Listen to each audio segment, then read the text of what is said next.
Christman Genipperteinga was a 16th century German bandit and allegedly one of the most deadly and hideous killers in recorded history. Living in a cave complex near Bernkastel, with a view over the roads, he ambushed travelers and slaughtered everyone he encountered. He kept a detailed diary boasting about the murder of 964 people, and claimed he would have been even happier had he reached 1,000. He dumped most of his victims into a mine shaft connected to his cave. He also abducted a young woman and kept her imprisoned as a slave, sacrificing the 6 children he fathered with her and hanging their bodies near the cave. His crimes came to light when he allowed this woman to visit a nearby town under promise of silence, but she instead exposed him to the authorities. She led armed townsmen to his hideout, where they captured him. On June 17, 1581, Christman was executed by having all of his limbs broken on the wheel, a punishment that dragged on for 9 days. Kept alive with stimulants and crude medicine, he suffered until his eventual death. Catherine Monvoisin was a 17th century French fortune teller accused under torture of having murdered over 2,500 people. She rose to prominence in Paris by palm reading and offering love potions to wealthy clients. Her business soon expanded into abortions and poisonings for hire, catering to nobles who wanted to remove rivals or spouses. Operating from a lavish mansion, she built an underground network of apothecaries, priests, and hitmen. She also sold black masses, during which clients prayed to dark forces for power, love, or wealth. During these rituals, she allegedly sacrificed and bled thousands of infants into ritual bowls. Her downfall began when one of her associates boasted publicly about their crimes, prompting an investigation that exposed the entire network. Arrested in 1679, Lavoisin denied the most extreme accusations but was found guilty of multiple murders, including a failed plot to kill King Louis XIV. On February 22, 1680, Catherine Monvoisin was burned at the stake before a large crowd, refusing to reveal the names of her most powerful clients.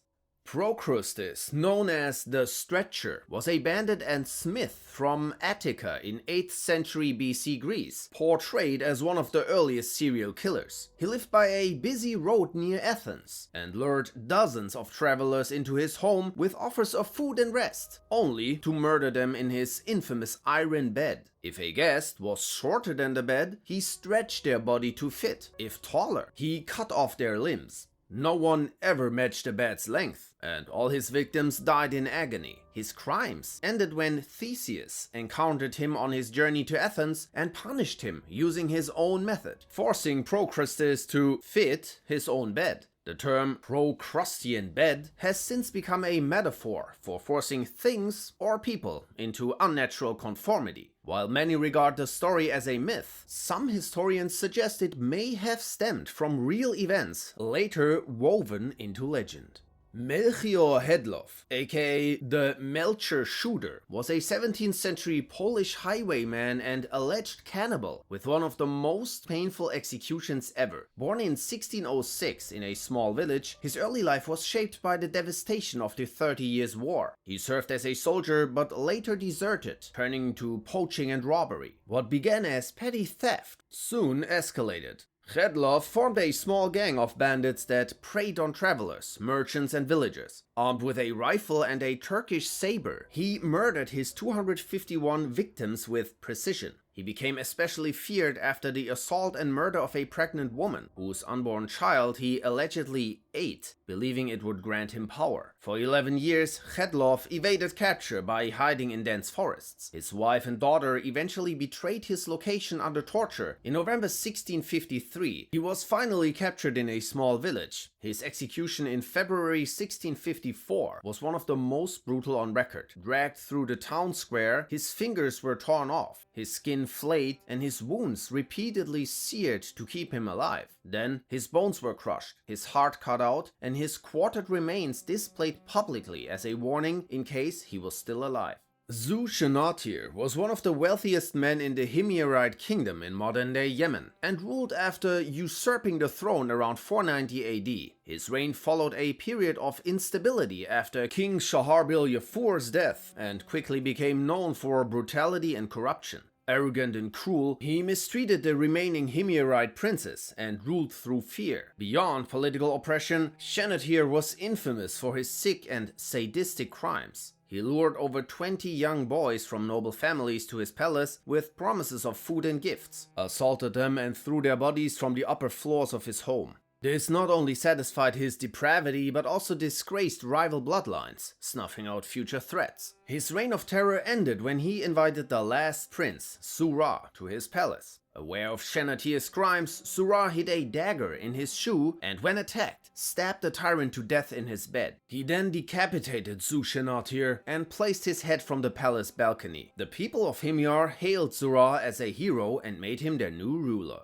Alexander Sawney Bean, often dubbed the Scottish king of cannibalism, is said to have lived during the 16th century. He was the head of a 45-member clan that allegedly murdered and cannibalized over 1,000 people during a gruesome 25-year reign of terror. Born in East Lothian to a poor family, Bean quickly rejected honest work, finding instead a kindred spirit in Black Agnes Douglas, a woman rumored to be both wicked and possibly a witch. Together, they fled society and took refuge in a massive coastal cave at Benane Head. The cave stretched deep into the rock, its entrance hidden by the tides, providing the perfect lair. Over the years, Sawney and Agnes had 14 children, who in turn produced grandchildren through incestuous unions, expanding the clan to nearly 50 people. Their lives revolved around nighttime ambushes, attacking travelers and traders who passed through the area. Victims were robbed, killed, dismembered, and eaten. What wasn't consumed immediately was salted and pickled in barrels, while discarded body parts occasionally washed up on beaches, deepening the mystery of countless disappearances. For a quarter of a century, the Bean clan managed to evade discovery, until one night, when they attacked a man and his wife returning from a fair.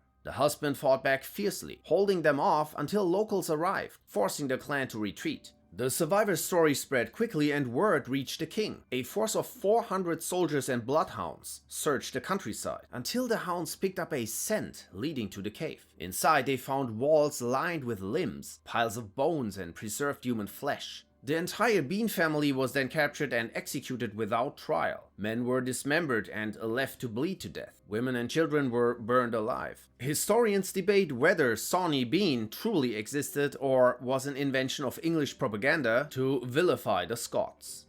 Gilles de Rais, born in 1405 into one of France's wealthiest noble families, rose to prominence as a knight and companion of Joan of Arc. He proved himself in the 100 Years' War, fighting with valor against the English and earning one of the highest military honors. But following Joan's execution in 1431, his life began a steep descent into darkness. After retiring from military service, de Rais wasted his immense fortune on extravagant performances, art, and occult experiments. As his wealth evaporated, he grew increasingly erratic, surrounding himself with alchemists and mystics. He became closely associated with an Italian named François Prelati, who claimed to possess magical knowledge. Together, they attempted to summon a demon to produce gold through alchemy. When these rituals failed, Prelati convinced Gilles that human sacrifice was necessary. Soon after, young boys from peasant families began disappearing near his estates.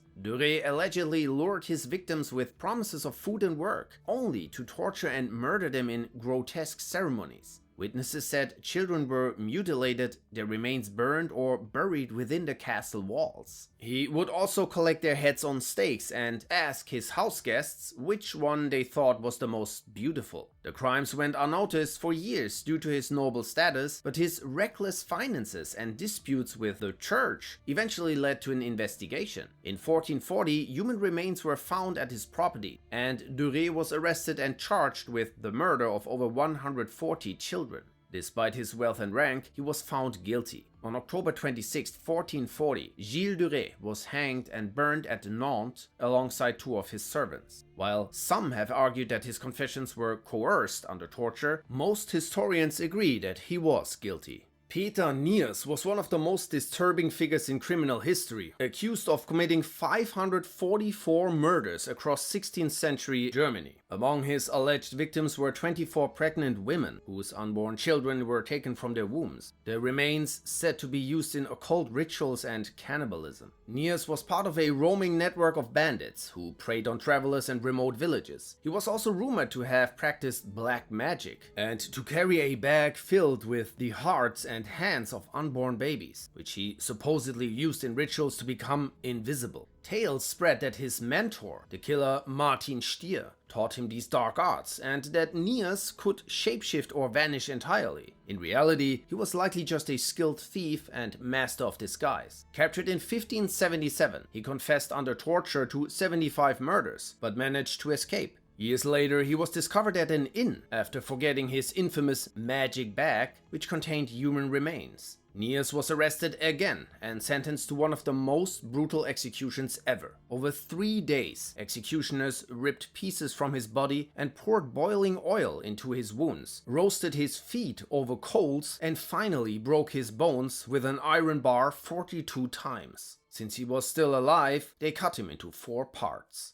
Queen Anula of Anuradhapura ruled Sri Lanka in 48 BC and is known as one of the biggest misandrists in Asian history. She rose to influence as the consort of King Chorenaga, but soon became infamous for her obsession with power, desire, and poison. Anula's path to the throne was marked by a chain of murders. After poisoning Chorenaga, she placed her lover, the palace guard Kuda Tissa, on the throne, effectively ruling through him. When her interests shifted, she poisoned him too and installed another god, Siva, only to repeat the pattern again with new lovers. Her string of victims expanded beyond guards to include commoners such as a carpenter named Vatuka, a wood carrier, and even a palace priest. Each man she married met the same fate, murdered by poison once he ceased to serve her ambitions. Anula took pleasure with 32 palace guards and maintained complete control of the court through manipulation and fear. Her final act was to declare herself sole ruler after poisoning her last husband, reigning independently for 4 months. Her reign ended when Kutakana Tissa, a surviving prince who had fled her murderous rise to power, returned with an army to reclaim the throne.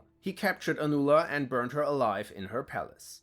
The Beast of Gévaudan. Between 1764 and 67, the quiet province of Gévaudan in southern France was gripped by terror. Over 100 men, women and children were found dead, decapitated, their faces torn or their throats ripped out. Witnesses spoke of a monstrous creature with reddish fur, a black stripe along its back, a huge jaw and eyes that glowed like fire. The peasants called it the Beast of Gévaudan. The first known victim was 14-year-old Jeanne Boulet, who was found savaged in a field while tending her sheep. Soon after, more victims followed. Panic spread across the countryside. Captain Jean-Baptiste Duhamel of the local militia organized hunting parties, gathering 20,000 hunters to scour the woods. But the attacks continued. Later, King Louis XV himself intervened, sending his best huntsmen, including the famed François Antoine. In June 1765, Antoine killed a massive wolf near a monastery and declared it the Beast of Gévaudan. The animal was stuffed and sent to Versailles, where the king displayed it as a triumph. But the attacks resumed with even greater ferocity. In June 1767, after 3 years of carnage, a local innkeeper and hunter named Jean Chastel shot and killed another large animal during a coordinated hunt. Many believe that this was the real Beast of Gévaudan, as the killing ceased soon after. Some historians believe the creature was simply one or more unusually large wolves. There are even claims that a human murderer disguised their crimes as the work of a wild beast. But the true nature of the beast remains a mystery due to conflicting accounts, and it's impossible to say for certain what really terrorized the area.